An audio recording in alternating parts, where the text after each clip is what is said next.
Ben, you may have seen in the news that Texas is, we'll say, creatively redistricting its voting lines. Um, but on a more serious note, do you want to be in a fantasy football league?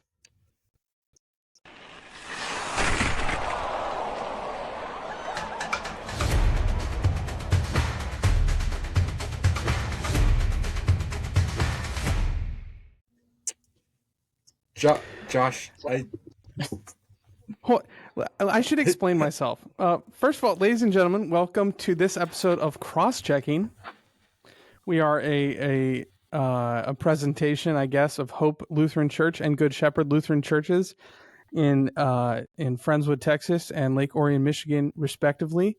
the podcast. I'm Pastor Josh Laborious. One of the podcast That's hosts Pastor doesn't know how to spell the other one's name. Oh yeah, oops. And that's Pastor Ben Olschlager. We're here with you. We're hoping that, as with almost all of our episodes, that this podcast brings you to a better understanding of who God is, of who He calls you to be, all those good things. And this season, we're talking about Lutheran identity. So all of that might lead you to think, why on earth was that the way Pastor Josh picked to start this here episode? Josh, can I answer that question? Go for it. I'm curious what your answer is going to be. First off, because I didn't tell Ben. First off, he brought up the Texas redistricting thing because we are going to talk about the relationship between politics and the church. And there are a lot of people with a lot of very interesting takes on that redistricting process and like gerrymandering and the whole 9 yards. But in addition to that, you threw in the curveball about the fantasy football league for two reasons. One, I think it was a genuine invitation, which I would say yes to if it was. And two, I believe that you wanted to spout some utter nonsense before we started to talk on politics, because that's a lot of what politics is. Hold on. Are you not already in a fantasy league with me? I don't think so. I thought I invited you to one like 2 days ago and you joined me. Is there another Ben that you know? Yeah, yes. Anyway, that all would be great and wise reasons for me to have done that opening. The actual reason I did it is because that is a text I received last week. It was like, hey, isn't it wild what Texas is doing? But on a more serious note, do you want in on the fantasy league this year? And knowing the guy, he was 100% not kidding at all about either on what part of that text he cared more about, and it was without a doubt the fantasy invitation. Love that for him. Me also. I'm same. Couple quick. You asked me what I care more about right now, politics or my fantasy football leagues. It's definitely my fantasy football leagues. I can understand. In fact, it's not even close. It's not even a close contest. I can kind of understand that. Couple of quick things before we jump in on this conversation. So the big thing that we're gonna kind of dive into eventually today is this kind of uneasy relationship that the church sometimes has with politics, where we just don't know what to do with things a lot of times. Like rules keep changing about, churches and politics and political positions and all that jazz. And so we'll touch on some of that, but it's not even just we don't know how to deal. Like part of it is we know exactly what we would want to say, but we don't know if we're allowed to say it or not. That's also part of it. True. We don't know how we're allowed to say it. Yeah. And then also like wanting to do so in a way that, like, I don't want to say politically correct, but kind of. And both sides of the aisle have their own version of political correctness. So like when we say our state or when we say our beliefs, we try to often say them in a way that like offends the least number of people we think we care about. Does that make sense, Josh? Yes. Okay. So like When are you that's asking me? Yes, it makes sense. okay, good. Yeah. But before we do that, I want to mention like it's not that Well, we should probably also mention why we're talking. Like, why today? I mean lots of reasons. Um the reason that it came to mind for me, and I don't know why it necessarily came to mind for you, Josh, was uh for me it was related to there was a recent debate between a couple of one professor, one talking head in the synod that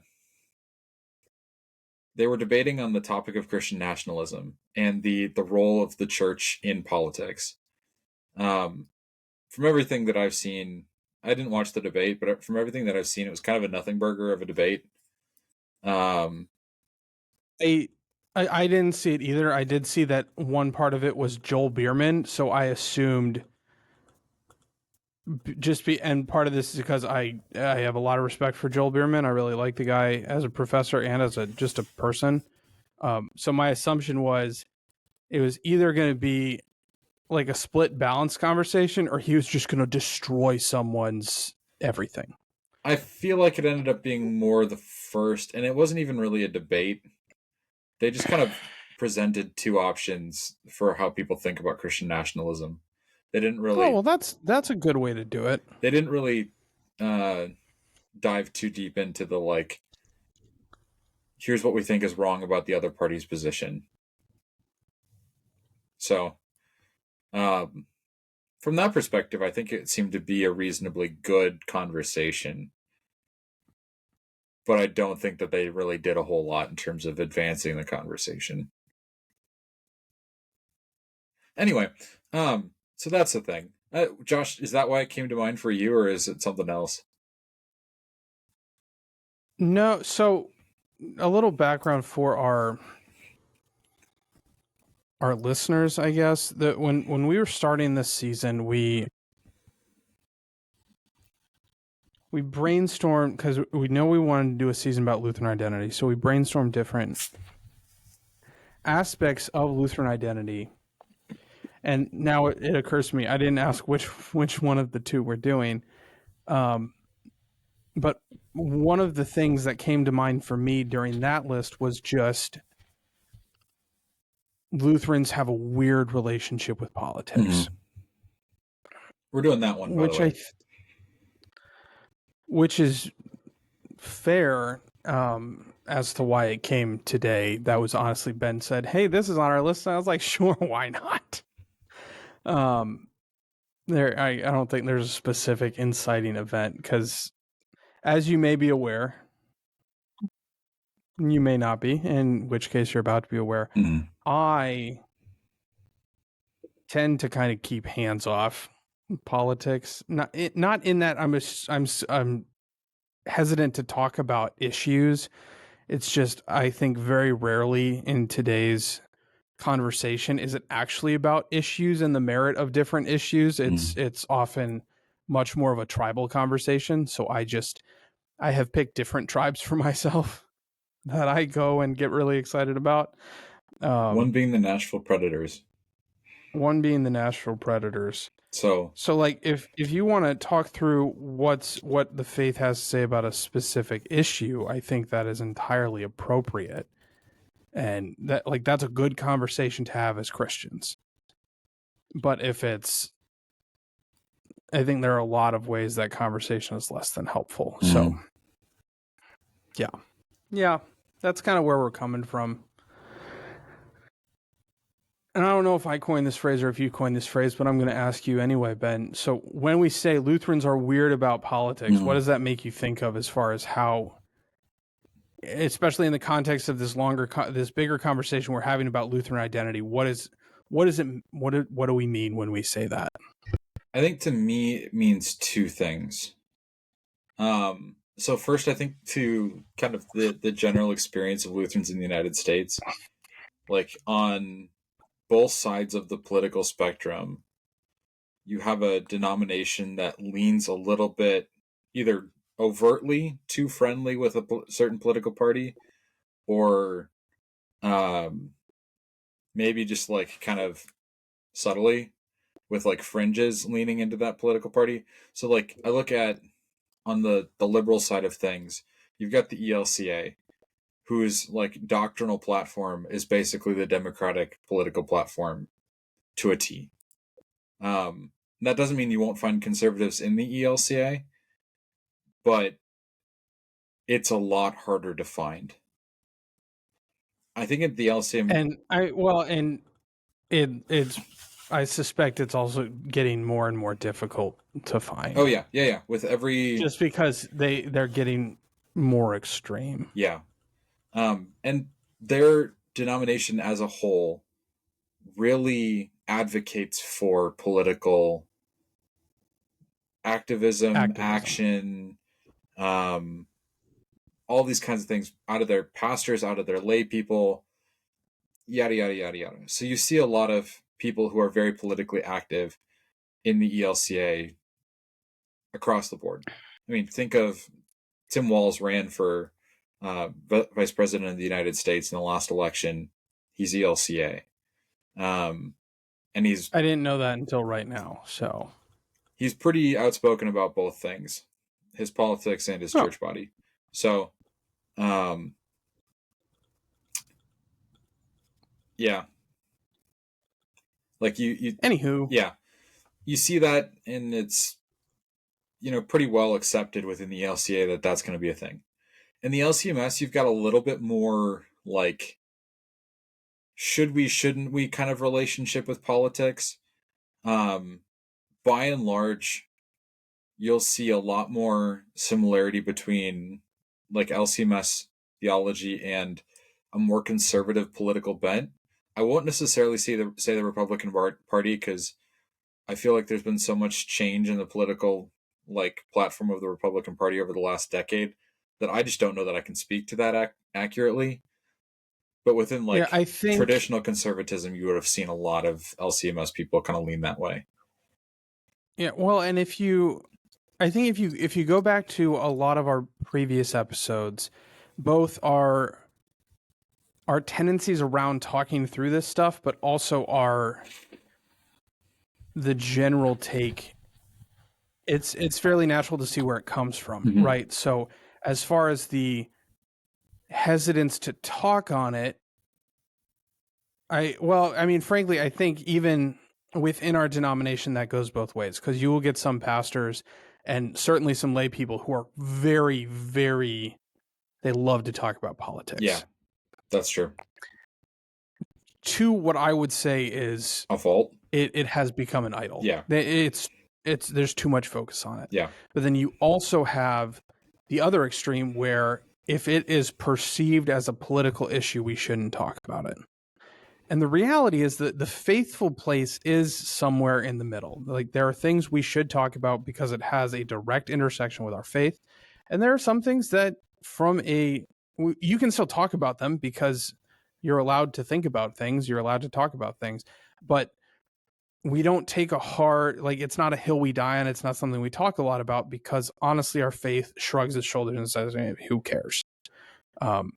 So you have a little bit of both of that, and that tracks with kind of these other things we've talked about in the history of the LCMS, where our priority, by and large, is we want to be faithful. So it makes sense that we would have people who are pursuing faithfulness as best they can. But as far as we wouldn't necessarily identify with a party, we would identify maybe with some trends in different areas. So specifically conservative trends.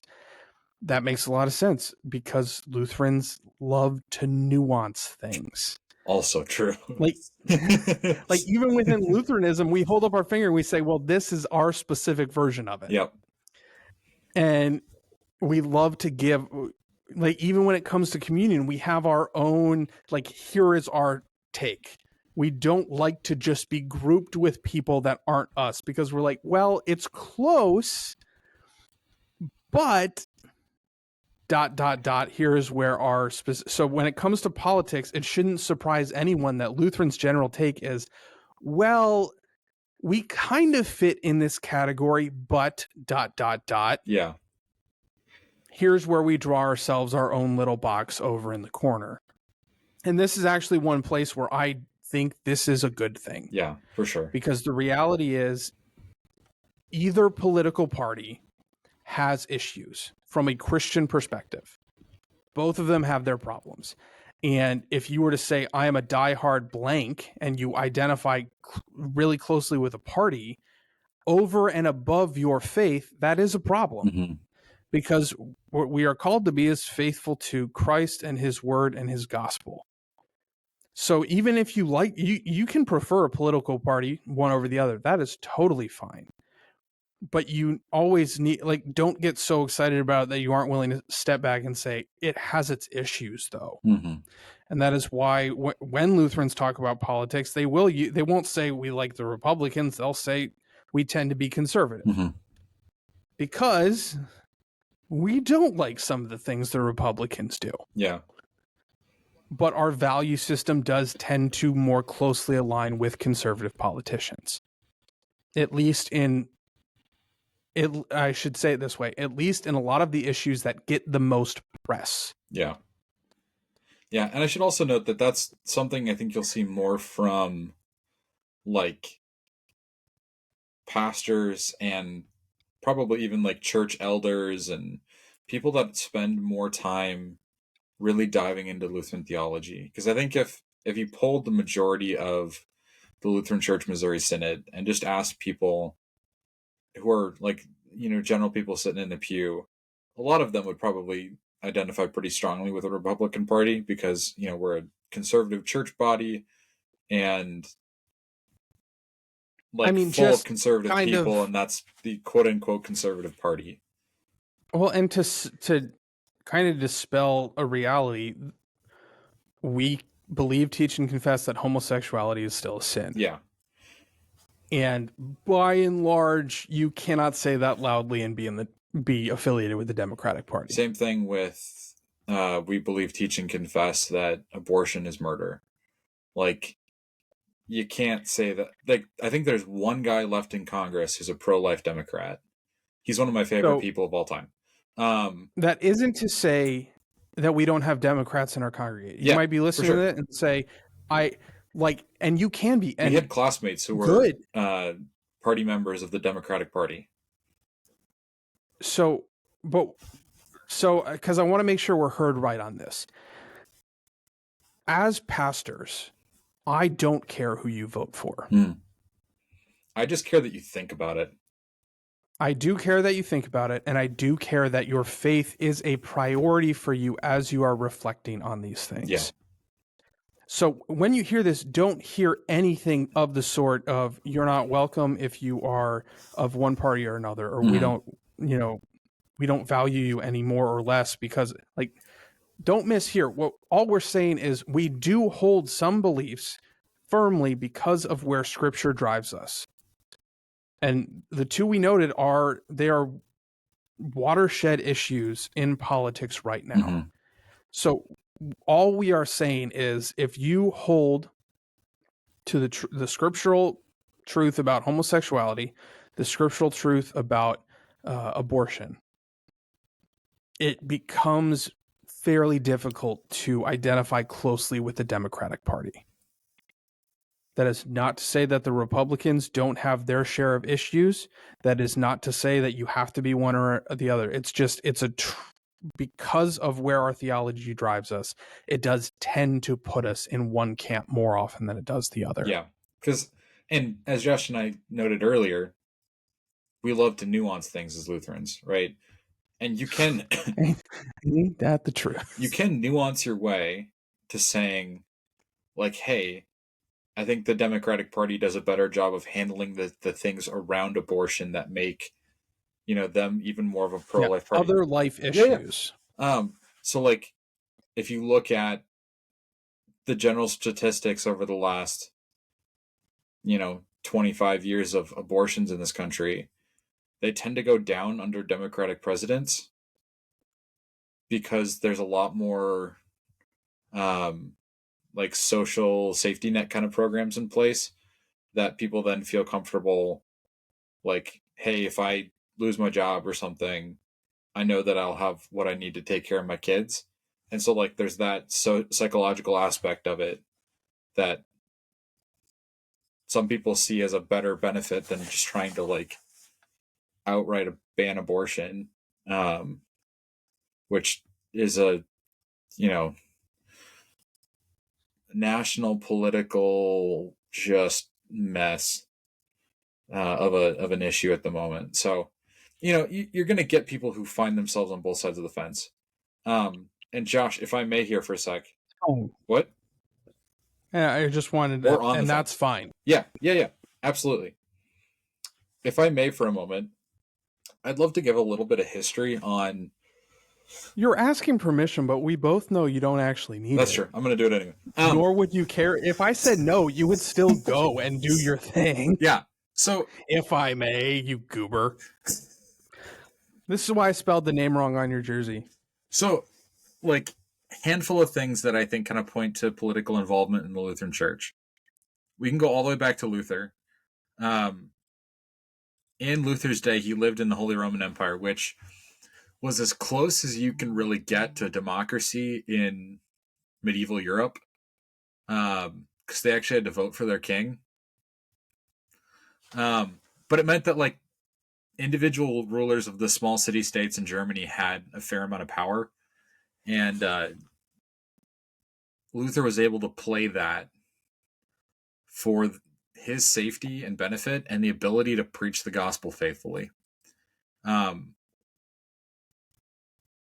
So there's something to be said in like, from the beginning, Lutherans were taking advantage of the political system that they were in, not for their own benefit, but just to faithfully teach and preach the gospel. And I think you'll see that trend throughout, you know, Christian history and Lutheran history especially. You know, I'll jump forward from there about 300 years. Lutherans felt like they couldn't teach and preach the gospel faithfully anymore in Germany because the German Tsar or what do they call themselves there? Blanking right now. No idea. Emperor? I think there might have been emperors at that point. Doesn't matter. The guy in charge of Germany at that point, or in charge of Prussia, told the Lutherans and the Reformed people they needed to just get over their differences and get along. And tried to combine Lutheran and Reformed theology and pissed off everybody, basically. And so... Kaiser. That's the word I was looking for. Is that the word you were looking for? That is the word I was looking for. Yeah, so a bunch of Lutherans upped and left because they wanted to be able to teach the faith faithfully. And their political system told them that they couldn't. So they came to the United States, and a lot of those people are the reason we have the Lutheran Church Missouri Synod to begin with. Jump forward, 20 years after that, you're in the Civil War. The LCMS did not necessarily explicitly pick a side, but there were troops drilling in the quads of Concordia Seminary, St. Louis, for the Union Army. And, there was a very strong anti-slavery bent in the majority of LCMS churches. That wasn't all LCMS churches. Our polity makes it such that there were some that thought that slavery was a good thing. Not going to advocate for that here, but it's not what we're here for today. Exactly. So we're certainly not perfect in this, but there was a political movement within the LCMS, theologically inspired, that we wanted to see our brothers and sisters in Christ treated well, but against something that was a very political activity in the day. Jump forward another 100 years. The march at Selma, which was one of Martin Luther King's big political movements, started at Concordia College, Selma, which was one of the LCMS's institutions back in the day, closed recently, but we were a part of that. And then jump forward to today, we still have a lobbying arm of the denomination, and they're not there to try and push our understanding of Christianity on everybody else. They're there to, one, make sure that we can practice the way that we want to practice faithfully and boldly. Yeah. As I understand it, their priority is freedom of religion. Yeah. And just free exercise of religion. Yeah. So, and then I would say secondarily to that is making sure that the government stays out of things that that we believe are the church's responsibility. So one of the things that the LCMS has advocated for is an end to a government definition of marriage. Because if the government just doesn't define marriage, if we just called everything a civil union and let the churches define what marriage is, the LCMS would be much happier. Because then we don't have to worry about people getting sued for weddings and stuff like that, because you could say that that's a personal definition thing. Obviously we're also advocating for a lot of life issues. We're advocating for an end to, widespread teaching on human sexuality at ages where it has no business being taught, and all sorts of things like that. But it's not. Yeah, it's not like we're working with a specific political party. Right. Our relationship with politics on that meta scale tends to be, and this might sound more negative than I intended to, but I'm going to just say it, and maybe Ben can sand my words for me. I'll do what I can. We tend to look at politics as, how can we leverage this whole situation? How can we take advantage of political situations for the sake of the gospel? So yeah. Who do we talk to? Who do we work with? What levers do we need to apply pressure to? And then kind of the other side of our interaction with politics is, how do we promote what we believe and confess to be true, and promote that in the society we live in. So what that means is, when we speak politically, it almost always tends to be on moral, ethical issues. Yeah. Like, you're not going to see the LCMS officially come out and say stuff about taxes or something like that. And if they do say something, it's going to be just echoing Jesus' words: "Pay unto Caesar what is Caesar's." Yeah, pay your taxes. And I think for getting, I didn't mean to cut you off, because I think you were going on something. But just as we get back to the comment we made, that is kind of the theme of this episode, that Lutherans are weird with politics. That's a weird if you look out at politics, it's a lot of all or nothing. Yep. It's a lot of you're for us or against us. It's a lot of putting politics on top. Mm-hmm. I think politics is probably one of the favorite idols in modern day America. Politics and politicians. And Lutherans say, well, we're not going to avoid it entirely, which is another fairly popular take, but we're not full send on any of this stuff. And that by itself, that makes us fairly weird. Because even if you look out at different churches, and certainly if you look at individuals, there is a lot of all or nothing. Whether that is from quote unquote picking a side, or whether that is for engagement period. Like, you have either churches that are really, really engaged, more so than Ben or I would think is appropriate, or there are churches that refuse to touch it at all. Mm-hmm. And all of this, the LCMS is kind of sitting in the middle, and we're a little, it's a little uncomfortable because everyone else is looking at us like we're the weirdos, and we're looking at everyone else like, hey guys, calm down. It's not that serious. So Ben's looking very intently at his computer. I No, don't know why. I'm thinking back to a couple of moments in my life that I thought were like kind of definitions of this. Right. So one was when I was in, I think it's my junior year of high school. No, it was my senior year of high school. So Josh and I's senior year of high school, because we found out we're basically the same age. Probably. I mean, we're a day apart. Class 2013? Yeah, I mean, we're a day apart, birthday wise. Oh, I actually. No, I did know that. Yeah. You forgot, though. I'm the old man in the group by 24 hours. I know.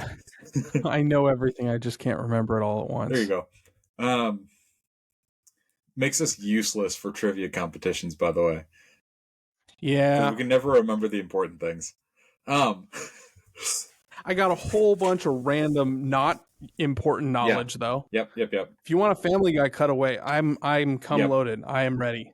I like to call myself a wealth of useless information. But I'm changing your subtitle on the video. You're welcome. 2016, fall of 2016, Minnesota voted on whether or not to enshrine marriage as defined as between a man and a woman in its state constitution. And there had been a number of votes on that prior to Minnesota, in the 15 years leading up to that the traditional definition of marriage as a man and a woman had won in every state. And Minnesota was going to be kind of the biggest challenge to that yet, because it was as close to 50-50 as you could get from polling, and it was the bluest state that they had tried it in yet. For reference, I don't think Minnesota has gone blue or has gone red in an election since Nixon. Largely due to the fact that in Minnesota, the Democratic Party is really, really pro-agriculture, and that's a big part of Minnesota's industry. So, that just kind of gets tied together. But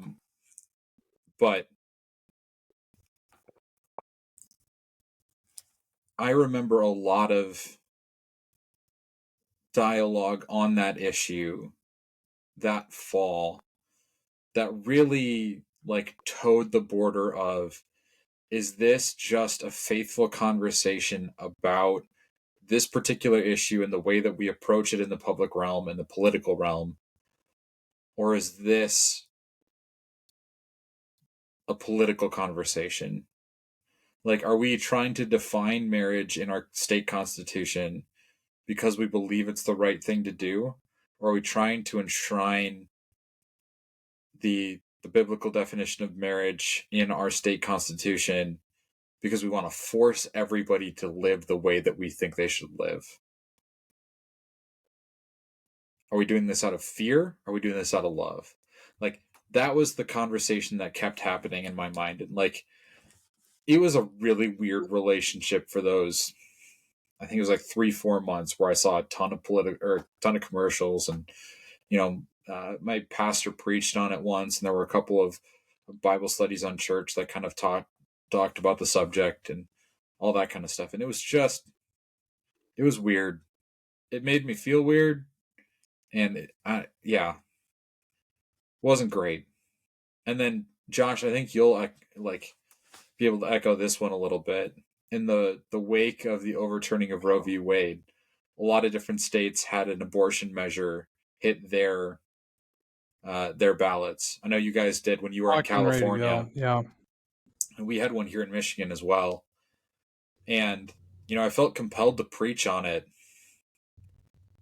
But I felt compelled to preach on it in such a way that said, a lot of us are going to want to do this for political reasons. I remember one person saying to me, I don't want to have to pay for other people's abortions.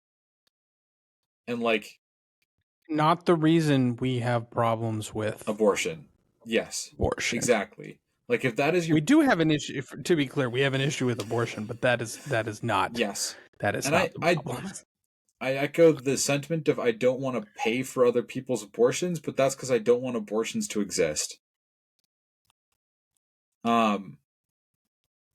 And like I remember talking about that measure as I would love for you to vote for this proposition that does not enshrine abortion as a right in our state constitution. And I want you to find ways to advocate for families and kids. Every time that the school board asks for more funding, say yes. Every time that like you have an opportunity to help serve the families here at Good Shepherd, say yes. If you are in a position where you can adopt or foster or care for people that are doing the adopting or fostering, say yes. We have a couple of local like pregnancy crisis centers that are faith-based and do great work. Work with them, donate to them, like support them in the best ways that you can. Like let's do all of these things together and let's not just make it a political conversation about abortion. And to me, I think that's the relationship that's best for Lutherans to have in terms of the ways that we approach political conversations is we can't just say, like, this is how we feel about this one issue. Like, I'm pro-life. But we need to live it out in such a way that we're not just checking a box on a piece of paper, but we're also doing things that show that that's what we really believe. Yeah, which a newsflash that shouldn't be a newsflash. Like this is what Jesus taught. Mm-hmm. He taught a whole bunch of times about the problem that he had with hypocrites. And what a hypocrite is, it's saying one thing and then doing something else. And if well, I'll keep running with Ben's example. If you vote pro-life, but then the way you treat people is not pro-life, that's hypocrisy. Mm-hmm. In the sense that Jesus defines, in the sense that Jesus has an issue with that. And it's not necessarily that you have to go move mountains. It's just that when in your daily life, when you are going about your day, that should be an attitude you have. So for example, I'll kind of use the other hot button example when we're talking about homosexuality.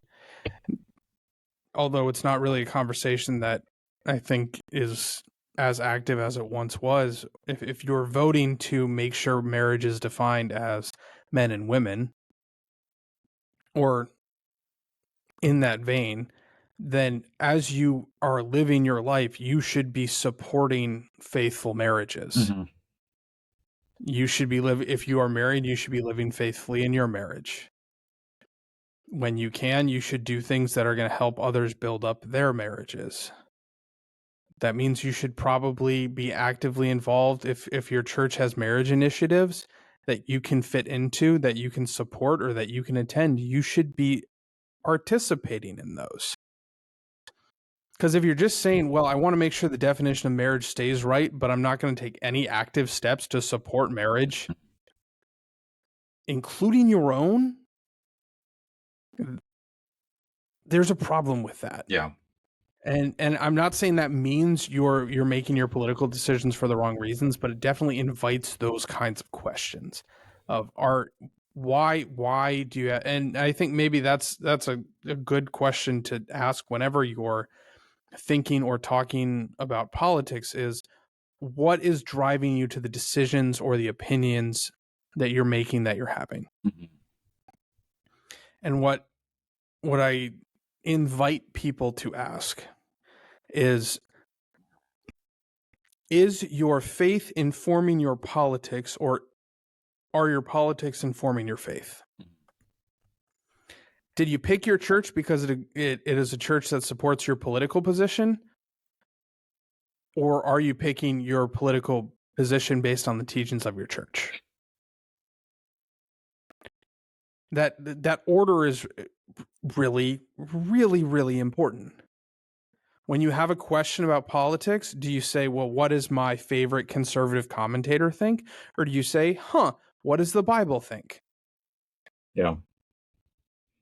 What does my pastor think is an appropriate conversation if you're still learning your Bible, which we all are? And that's not to say, like, what is necessary.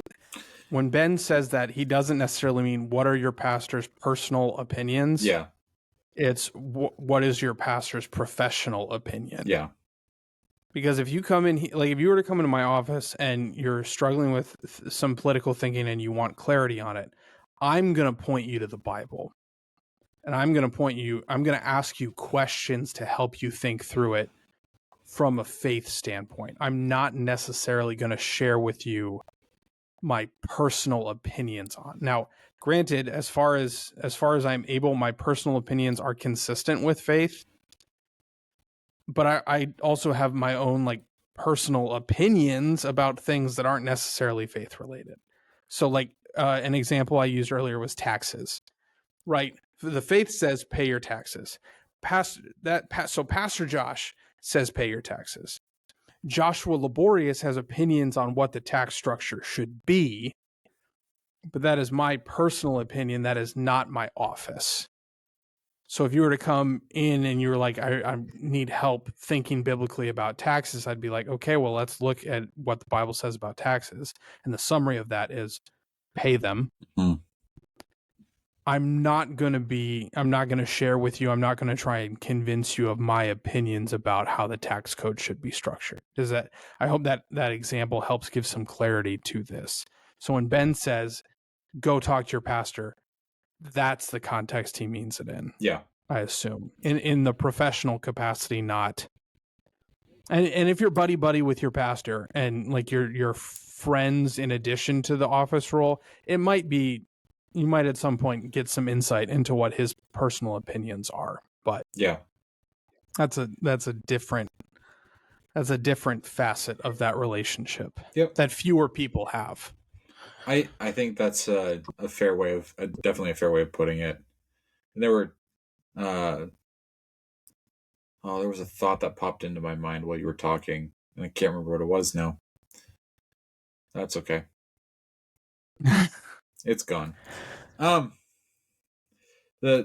Something about the tax code, something about professional versus personal. No. How great dogs are, I don't know. Dogs are pretty awesome. I love mine, that's for sure. That's why we own a combined 3. Yes. The last thing I want to touch on today, just to kind of speak to the weirdness again of Lutheranism within the political world.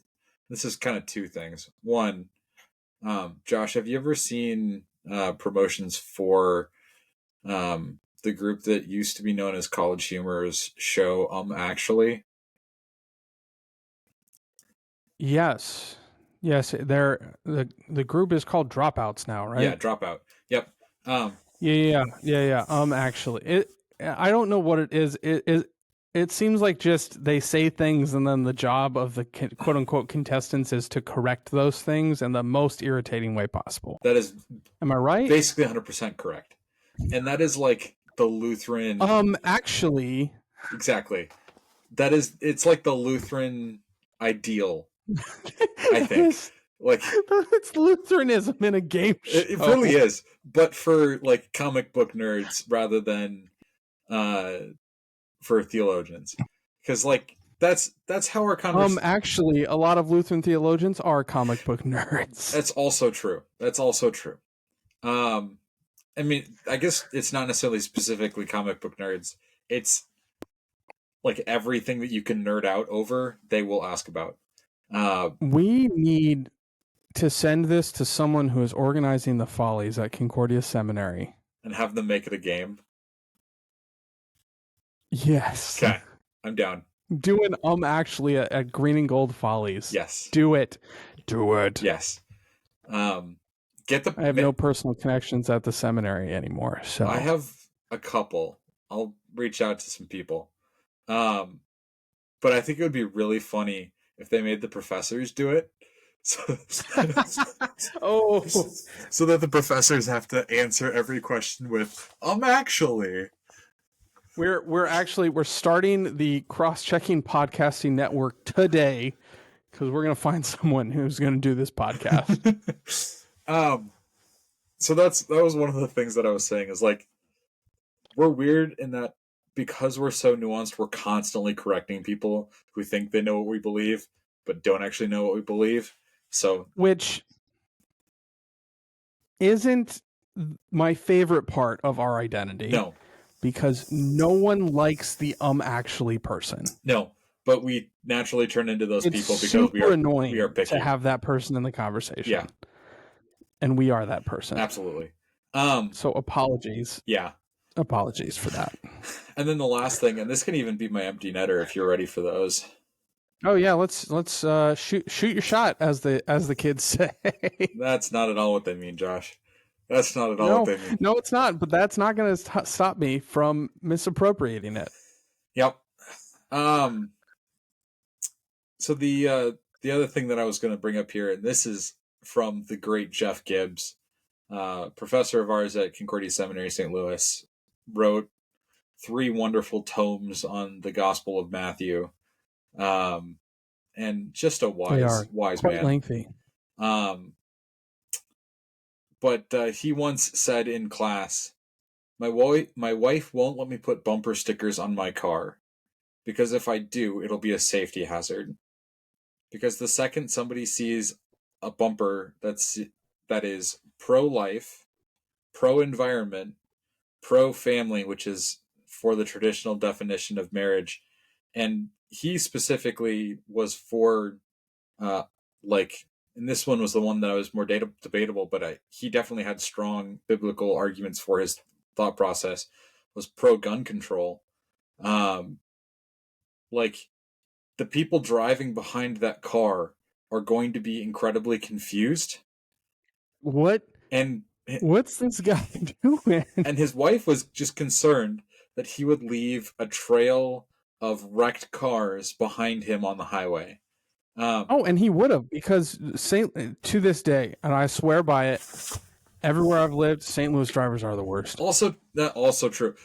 My roommate, our second year of seminary, Brendan Harrell, who has been a multi-time guest of this podcast, I believe. I think so. At least once, but I think multi-time. Definitely once. I think twice. Anyway, his first exposure to St. Louis drivers was pulling off, is it I-55 there, or I-6? No, whatever that is. I don't remember. The interstate that runs pretty close to the seminary, there's a BP gas station that they literally just called the large Amico sign because it's got a large Amico sign. Because there's a very large Amico sign. Yeah.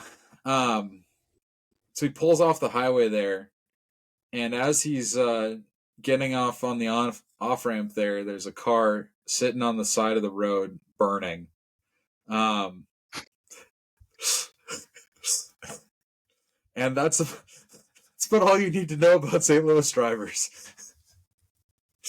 I can't tell you how many times I went down one-way streets only to find someone going the wrong way down the one-way street. Yeah. I'm pretty sure that this is actually factually accurate. There was a period of time where there were a grand total of 4 cars in the entire city of St. Louis in the early 1900s, and 2 of them got in a crash.